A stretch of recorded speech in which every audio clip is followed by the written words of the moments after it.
Ya, pola diet ini dilakukan tidak hanya untuk menurunkan berat badan, tetapi juga bisa untuk menaikkan berat badan. Aturan makanan khusus untuk kesehatan atau dikenal dengan diet ini pun memiliki beragam pola dan juga konsep.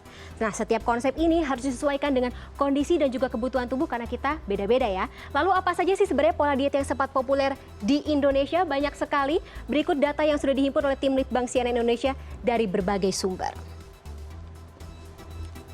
Yang pertama ada diet ketogenik atau diet keto. Nah, konsep utamanya ini adalah menerapkan pola makan rendah karbohidrat dan juga tinggi lemak. Target diet keto ini adalah membatasi karbohidrat sehingga tubuh mampu menggunakan lemak sebagai bahan bakar utama. Nah, diet keto ini dianjurkan dilakukan hanya dalam jangka waktu yang pendek, mulai dari 2 sampai dengan 3 minggu dan juga maksimal 6 sampai 12 bulan. Jangan kelamaan ya diet ini.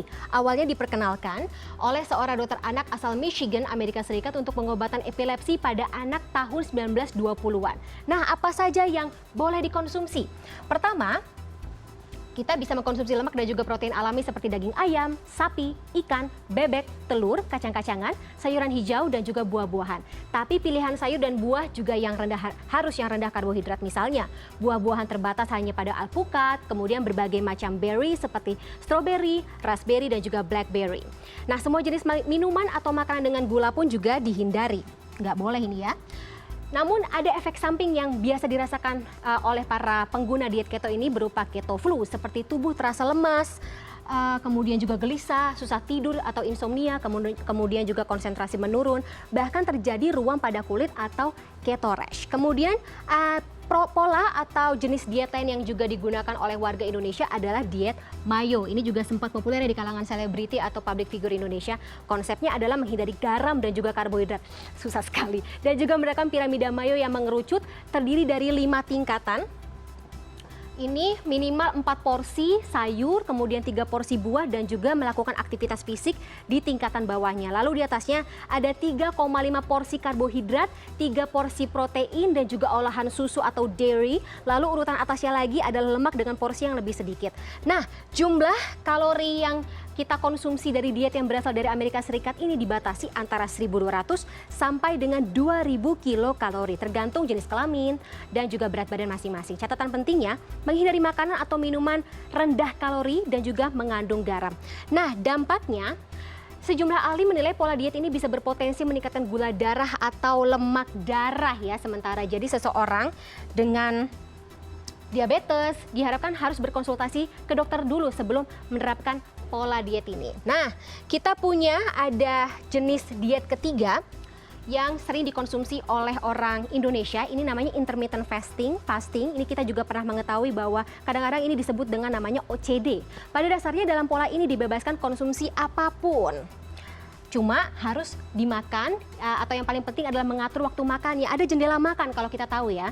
Ada konsep 16/8 yakni 16 jam puasa dan juga 8 jam waktu makan.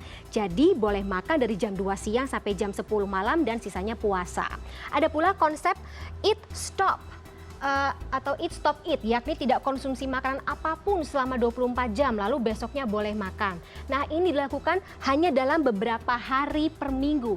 Kemudian ada konsep 5-2, artinya kurangi jumlah makanan yang dikonsumsi hingga 25% dari porsi biasanya. Konsep diet ini dinilai bermanfaat untuk menurunkan berat badan tanpa harus membatasi kalori dan bisa membantu mengurangi resistensi insulin karena konsepnya berpuasa. Tapi harus tetap waspada karena berpengaruh pada sejumlah hal, mulai dari dehidrasi, kemudian mengalami gangguan tidur lagi atau insomnia, serta menyebabkan mood swing. Jadi sering marah-marah katanya biasanya karena kelaparan akibat melakukan intermittent fasting. Nah, kemudian diet terakhir atau jenis diet terakhir adalah diet paleo. Ini pada dasarnya mengkonsumsi makanan seperti manusia gua pada zaman prasejarah masa Paleolitikum. Nah, makanan-makanannya yang kita konsumsi adalah makanan-makanan alami.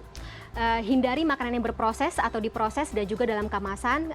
Kemudian dianjurkan juga untuk makan sayur, buah dan kacang-kacangan serta daging rendah lemak dan ikan yang berasal dari alam. Juga tidak dianjurkan ini untuk mengkonsumsi susu, produk-produk dairy tersebut, kemudian juga gula olahan, garam serta makanan kemasan. Kita lebih banyak meminum air putih, air kelapa dan juga teh hijau organik. Kalau mau memberi rasa manis hanya boleh dengan madu asli atau air kelapa. Nah, ternyata juga ada efek sampingnya, diantaranya potensi gizinya tidak seimbang dan juga kekurangan nutrisi tertentu.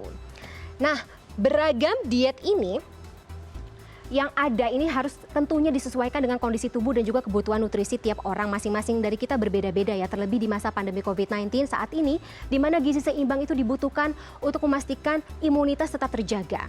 Lalu kira-kira apa pola diet yang paling tepat untuk tubuh kita? Nanti tadi sudah dibahas ya dengan dokter spesialis gizi Cindy, yang bisa mungkin kita terapkan di rumah masing-masing, tapi untuk lebih amannya cari tahu sebenarnya kondisi tubuh kita masing-masing dan cari diet yang paling tepat untuk tubuh kita.